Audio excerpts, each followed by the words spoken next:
on Trojans Live. The Women's Spotlight is brought to you by Sprouts Farmers Market, open 7 days a week. Visit your neighborhood Sprouts for good-for-you groceries and great prices on the freshest produce. Nike Agunbiade joins us now. Jordan Moore, Sean Cody, Max Brown. Nika, we've had you on before, but Gia tells us it was on Zoom, so it's good to have you on in person. It feels like you have been around for a while. You're now a graduate student. You're such an accomplished diver. You had 2 more wins at the Trojan Invitational this past weekend. What are your goals? What's left to do here at USC? So COVID came at a really great time for me because I would have graduated last year and I would have had to train basically on my own. And so having this extra 5th year makes it really easy to continue my education and still train for the Olympics this summer. So that's the goal right now. We'll see what happens. But that's what we're training for. The goal is literally going for the gold. We hope so. Take us through the season here. Where are we at in the season and in training and what's all that encompassing in the diving world? So I'm a little bit on a different timeline than my teammates. I've been doing some international competitions. So I just came back from Pan Am's, and I only did platform there, which is my main event when I compete internationally. And so after I came back, I had to get all of my springboard dives back, which was an interesting journey, but it's got to happen for college season because you got to compete all 3 boards, or not everyone, but if you do platform, you have to do the other 2. So that's been rough, but Hong Ping gave me Arizona off, so that weekend I was taking some time off, rest my body just to get ready for Trojan Invite so I can get my NCAA zone cut, and that will help me qualify for NC's next spring. When you go to the Pan Ams, is that one of many steps to get qualified for the Olympics? Is it not anything to do with the Olympics? What's that process? Are you already qualified for Olympics? How does that process work? So it depends on the country, and it usually depends on how many divers each country has. For USA, you have to qualify to the Olympics through Olympic trials. You have to get top however many spots we have in each event. And the max number is 2. So you basically have to be top 2 in the country or top 1 in synchro in order to qualify for the Olympics. Pan Am's, it kind of helps. So you can qualify a spot for your country at Pan Am's, but you have to win the individual event.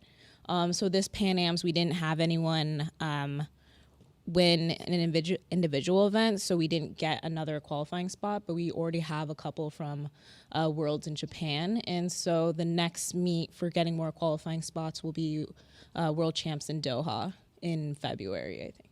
You mentioned synchro. That's short for synchronized diving, right? Yes. Good job, Jordan. I'm just fascinated by anything that's synchronized. I mean, we all turn on the Olympics, and it's just you see these new sports, and it's wild.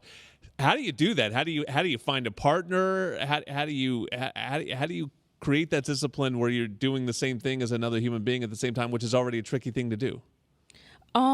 So basically, you just look around and you're like, hey. You have the same list as me. Do you want to try?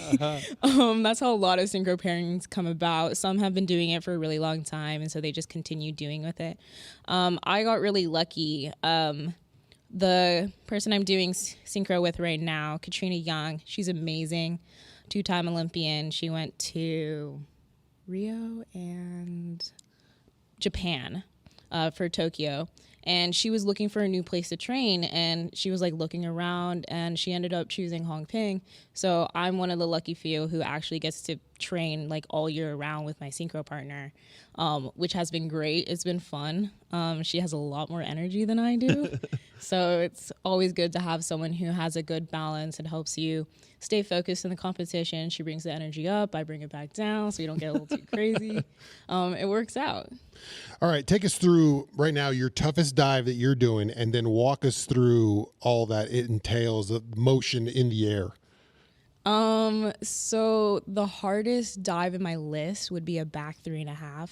Okay. Off 10 meter. And that one is my most recent dive I've learned. I have been doing it since 2021, so it doesn't seem like that, but I've been doing the rest of my list for so long, and that one's I learned it just for Olympic trials. That was not great, but it happened. Is it fearful? Do you have a little bit, even a little anxiety now as you think about it? It seems like a little. It could be like. I mean, I would be scared for my life up there, but. Oh yeah, it's definitely a dive. Like I do it first in my warm up, so I'm like, I'm done with it. My coach is like, do you want to do another? And I was like, no, I got to get to the rest of my list. I'm sorry, like we got to finish the warm up.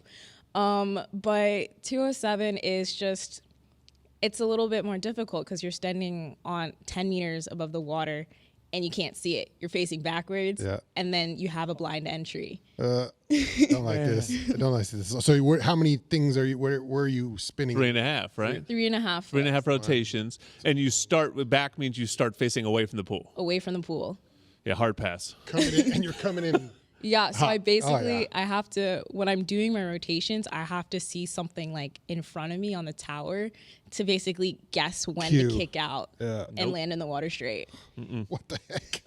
I remember I used to live at Cardinal Gardens, and then walking to the facility every day, you'd like pass the trampolines right there. I don't know if they're still there, but They're like still there, yep.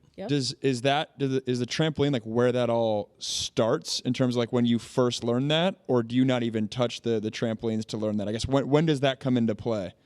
So when you're learning a new dive, you definitely want to first you start like just on the ground, just getting, especially for tower, since it doesn't move. So it's a lot more similar to gymnastics in a sense. Like you don't have to think about the rhythm of the board or like timing or that necessarily jumping. And so it's all the mechanics of just like your body and flipping. So you would start on the ground doing like a backflip. And then once you wanted to start like getting more rotations, getting used to it, you can go to tramp.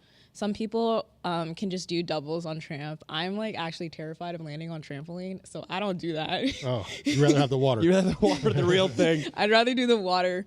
But we also have a belt system set up, and so our coach he'll strap us in, and then he'll pull us on the belt so we can do the back 3.5 before we get in the water and get used to the timing, the rotation, how to come out, and then in the water, we would do like basically like little steps of each dive. So we would start with a back 1.5 or a back dive. Yeah, you got to see my back half. I got about a back half, Jordan.